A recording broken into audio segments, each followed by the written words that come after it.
আসসালামু আলাইকুম ভাইয়া। আমি মোহাম্মদ নাহিদ হাসান নূর, বর্তমানে বেগম রোকেয়া বিশ্ববিদ্যালয়ে প্রথম বর্ষে অধ্যয়নরত। আমি প্রোগ্রামিং হিরোতে মূলত আসি যখন সিএসসিতে ভর্তি হওয়ার পর আমি মূলত ট্রিপলিতে প্রথম চান্স পেয়েছিলাম বেগম রোকেয়াতে। পরবর্তীতে সিএসসিতে আসি মাইগ্রেশনে।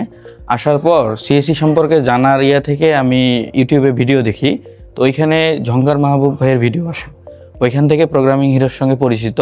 তো ওইখানে প্রোগ্রামিং হিরোতে ভাইয়া বলছিল যে ওয়েব ডেভেলপমেন্ট করলে হয়তো বা ভবিষ্যতে অনেক কিছু করা যেতে পারে। এইসব অনেক দিক ধারণা থেকে প্রোগ্রামিং হিরোর ওয়েব ডেভেলপমেন্ট কোর্সটার প্রতি একটু আগ্রহ জাগে। মূলত চিন্তা ছিল আমি ফাইট্রন নেওয়ার, কিন্তু অ্যাক্সিডেন্টলি প্রোগ্রামিং হিরোটাই নিয়ে ফেলি।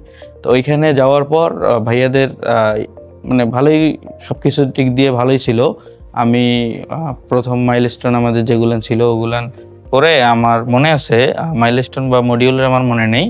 আমার মনে আছে যে জাভা স্ক্রিপ্টে আমি প্রায় শেষের পথে আসছিলাম।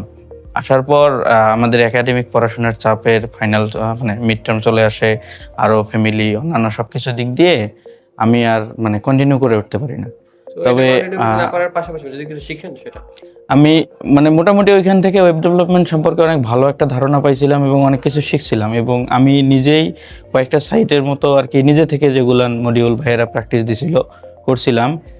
কিন্তু আমার ওইখানে একটা জিনিসই প্রবলেম লাগছে, সেটা হচ্ছে আমরা যদি প্রোগ্রামিং হিরোর কোর্সটা সম্পূর্ণ করি, পাশাপাশি অন্যান্য কোনো কাজে মানে একাডেমিক পড়াটাও কমপ্লিট হয়ে চায়। তো প্রোগ্রামিং হিরো যদি কোনোভাবে টাইমটা আরেকটু বাড়াই দিত, দিয়ে যদি একটু মানে আমাদের জন্য আর কি ফ্রেন্ডলি করে দিত, তাহলে হয়তো বা আমি আমার মতে কোর্সটা শেষ করতে পারতাম। দেখা যাচ্ছে দিন গেলে 10 ঘন্টা কমপক্ষে দিতেই হয়। চিন্তা আছে যে আমার ভ্যাকেশন টাইমে ওইটা পূর্ণ করার। আশা করব যে ভাইয়েরা আমাদের ওই অ্যাক্সেসটা রাখবে এবং লাইফ টাইমের জন্য।